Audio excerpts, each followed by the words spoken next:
40 starships begin firing nuclear missiles towards the poles of Mars. The fireworks show has begun. An entire nation dedicated to a common goal, to turn a lifeless rock into a garden. The missiles take turns, exploding far above the surface in the Martian atmosphere. 2 pulsing suns are created in the skies above the north and south poles of Mars. And so begins the terraforming of Mars. The cold, radioactive, and sterile desert surface is being rehabilitated into its former green self. The temperature is rising, the ice is melting, and the atmosphere thickening, kickstarting a cascading greenhouse effect. Mars is being rebooted. What will grow, and what kinds of creatures will make the planet their home? When will humans take over and launch long-term terraforming missions, such as the building of a magnetosphere and oxygenating and seeding the planet? Or will time start to run out as younger generations become used to living underground in domed settlements, losing their connection to Earth and having no desire to continue the multi-generational terraforming project? The nuclear explosions, the 2 suns, are shining brightly above the poles. This is phase 1 of terraforming Mars. It is the mass extraction of CO2 ice. Mars is so cold because the atmosphere is only 1% of Earth's. It is not enough to capture the heat coming in from the sun. Any liquid water on the surface quickly freezes or evaporates.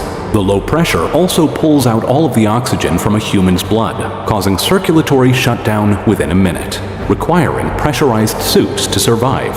The 2 nuclear suns start melting the ice caps. As the CO2 and water in the ice caps melt and turn into gases, it is released into the air, creating a thicker atmosphere. The red planet's temperature begins to rise. Averages go from -60 Celsius, -76 Fahrenheit, to -40. Terraforming is first seen in the warmest regions near the equator, and in the deepest craters and valleys. Liquid water starts appearing on the surface, but freezes at night.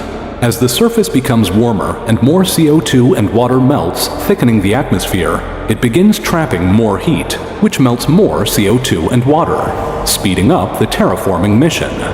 And so it begins, the runaway greenhouse effect.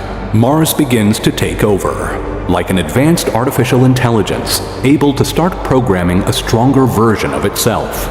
As temperatures in more regions begin to reach 0 Celsius, 32 Fahrenheit, underground ice begins to melt. Liquid water is seeping out of the soil and hills, flowing down carved-out ancient riverbeds and into prehistoric lake craters.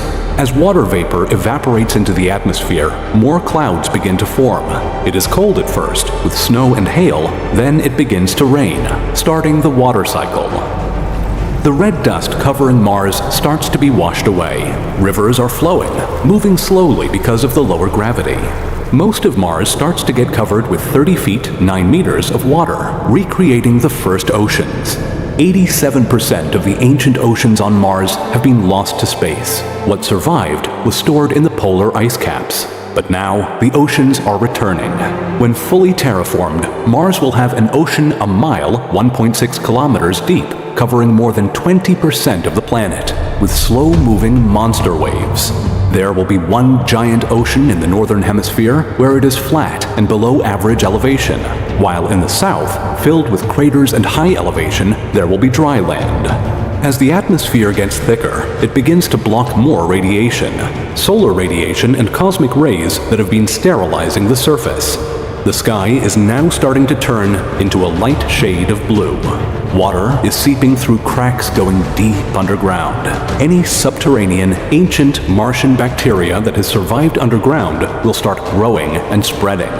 The bacteria starts rising to the surface, where the growing pools of water, thickening atmosphere, and sunlight helps it grow and spread. Bacteria can survive in the vacuum of space and in radiation. Some can even survive for millions of years. If there is no ancient Martian bacteria, then it will be seeded from Earth. These bacteria will be bioengineered, designed to survive in cold, high-radiation environments, and made to grow and spread fast. Once they have established themselves on the planet, they will rapidly adapt and evolve to the local environments, going through 500 generations in a single year. The bacteria will begin to break up rocks, creating soil, paving the way for more complex organisms and plants to survive, from algae, grasses, and moss. Mars is now partially terraformed. Oxygen masks are still needed, but in the lower areas of the southern plains, humans will not need pressure suits. Structures don't need to be built as strong to withstand the pressure, and radiation from space is reduced, so habitats do not need to be buried deep underground. Now begins the multi-generation-long projects to terraform Mars completely. The successful development of nuclear fusion on Earth begins to shorten the terraforming timeline. The crater.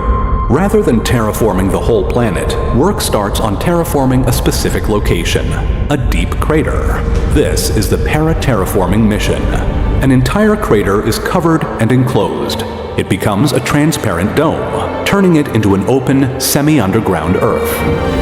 Construction continues on the deep crater floor, where it is shielded from radiation, warm at around 20 Celsius, 68 Fahrenheit, and has a high pressure, allowing for liquid water and not needing pressure suits or pressurized habitats. Crews can only live on the surface for a short amount of time, even in their spaceships, as they are bombarded by solar and cosmic rays which split the nuclei of the atoms in the metal of the spacecraft. This is why humans need to go deep within Mars. Living in the enclosed crater, the climate is controlled, and the atmosphere is geoengineered to be breathable. The red soil is mixed with a glue made out of plants and is baked to make bricks and a 3D printing material. There are open areas for farming plants in the native Martian soil. A bioreactor machine mixes water to clean the soil of the harmful perchlorate, making it ready to use for farming. Liquid water evaporates into the atmosphere of the dome, creating rain. Tunnel diggers are digging into the sides of the crater to create more enclosed, oxygenated habitats. Tunnels will soon connect the crater habitats to more craters, lava tubes, launch pads, and other areas of Mars, creating a subterranean network. Terraforming the entire planet of Mars continues. With its thicker atmosphere, warm climate, flowing rivers and ocean waves, and growing bacteria. Genetically engineering humans advances on Earth, and humanity cures cancer, allowing astronauts to start living in habitats on the surface of Mars with no fear of radiation. Asteroids and comets are redirected, targeting the deserts on Mars. Because there is not enough CO2 on Mars to fully transform the atmosphere, a company is paid to import additional materials to make the atmosphere thicker. Ice and nitrogen asteroids are also harvested for the atmosphere, used to make the soil habitable for growing native plants. Planetary fusion reactors now dot the Martian landscape. Superconducting cables wrap around Mars from north to south and around the equator, passing through the Mariner Valley, just like the primitive undersea internet cables on Earth. An electrical current begins to pulsate and encircle Mars. This is the Solenoid Loop project, built to reboot Mars's magnetic field. Without a natural magnetic field, 100 grams to 2 kilograms of atmosphere needs to be manufactured by settlers every second, as solar winds strip the unprotected atmosphere away into space.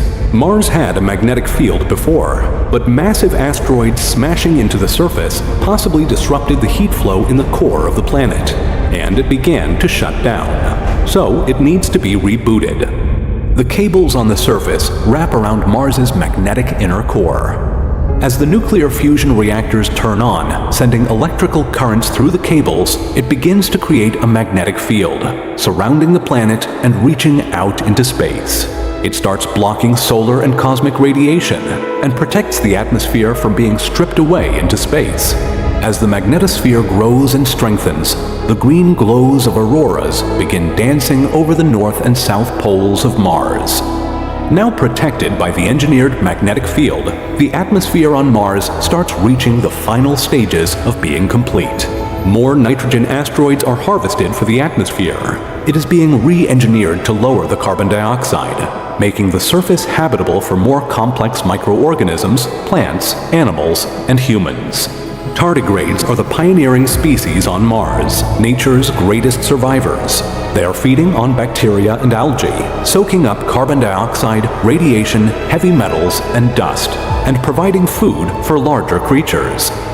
Human-made oxygen towers and mass algae farms speed up the process of turning more CO2 into oxygen, as carbon dioxide is made up of 73% oxygen. Genetically engineered plants and trees are being introduced onto the wild surface of Mars.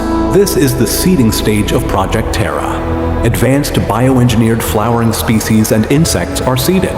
And as more complex organisms are introduced, with selective breeding, the soil and surface becomes more enriched, building the foundation for a more complex biological world to thrive. We do not know where our future technology will lead us, or how human bodies could be bioengineered to survive on Mars, in the end, giving humanity control of its own evolution.